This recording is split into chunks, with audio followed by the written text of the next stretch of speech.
بھی مل جاتی ہے ہمیں، تو کیا ہم اسے احتراماً تعظیماً اٹھا کے سائیڈ میں رکھ سکتے ہیں یا نہیں؟ دیکھیں، پہلے ایک بات سمجھ لیجئے کہ آسمانی کتابیں جو بڑی ہیں 4 ہیں، قرآن، توریت، زبور، انجیل اور پھر قرآن مجید نازل ہوا، انجیل کو ہی بائبل کہتے ہیں۔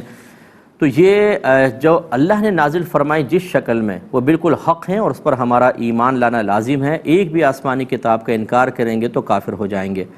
لیکن اللہ تبارک و تعالیٰ کی حکمت بالغہ یہ رہی کہ اس نے ان 3 کتابوں کو انسانی تصرفات سے محفوظ نہ فرمایا، کیونکہ وہ شریعتیں ختم ہونی تھیں تو ان کو غیر محفوظ رکھا، تو لوگوں نے ان میں بہت تصرف کیے اپنے اپنے ذاتی مفادات کے لیے۔ اب جو یہ بائبل یا انجیل آپ کے پاس ہیں، تقریباً 32 یا 33 اناجیل اس وقت دنیا میں ہیں، ان میں سے کون سی اللہ تعالیٰ کا کلام ہے، کون سا نہیں؟ اگر ایک کتاب لے لیں، ان میں کون کون سی باتیں اللہ کی طرف سے ہیں اور کس نے اپنے پاس سے ایڈ کر دی ہیں، کوئی بھروسہ نہیں۔ لہٰذا آج کل کی جو وہ آسمانی کتابیں اگر آپ کو کہیں اس نام سے نظر آئیں تو ہمارا اس پر ایمان نہیں ہے، ہمارا ان کتابوں پر ایمان ہے جو اللہ نے نازل فرمائی تھیں۔ لہٰذا اب ان کتابوں کی، ان آسمانی کتابوں کی مثل تعظیم کرنا، یہ گویا کہ غیر اللہ کے کلام کی اس طرح تعظیم کرنا ہے جیسے اللہ کے کلام کی تعظیم کرنا، اور یہ شرعاً درست نہیں ہوگا۔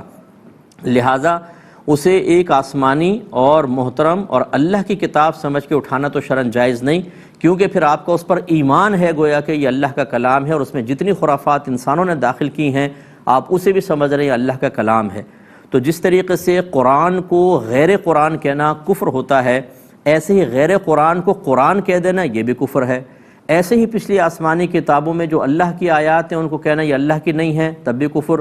اور جو اللہ کی نہیں ہیں انہیں کہنا اللہ کی آیات ہیں، تب بھی کفر۔ اس کا مطلب یہ ہوا کہ ان جو آسمان سے نازل ہوئی تھیں ان پر ہمارا ایمان، لیکن موجودہ شکل کی کتابیں جو ہیں نہ اس کا مطلقاً آپ انکار کریں نہ ان کا اقرار کریں، کیونکہ نصوص قطعیہ قرآن کی کہتی ہیں کہ ان میں تحریف ہوئی ہے، ان میں تبدیلی کر دی گئی ہے۔ لہٰذا بحیثیت کتاب کے تو آپ نہیں اٹھا سکتے۔ ہاں یہ ضرور ہے، اس نیت سے آپ اٹھا لیں کہ اس میں اللہ کا نام بھی ہوگا، نبیوں کا نام ہوگا، اس میں پاکیزہ کلمات ہوں گے۔ ان کلمات کی تعظیم تو چاہے کسی میں بھی ہو، کوئی بھی آسمانی کتاب ہو، غیر آسمانی کتاب ہو، اسے آپ اٹھا کر ادباً رکھ سکتے ہیں، نام کی تعظیم، لیکن کتاب کی تعظیم نہیں، کیونکہ وہ اللہ کی کتاب حقیقتاً اب نہیں رہی، اس میں تحریف انسانی بہت زیادہ ہو چکی ہے۔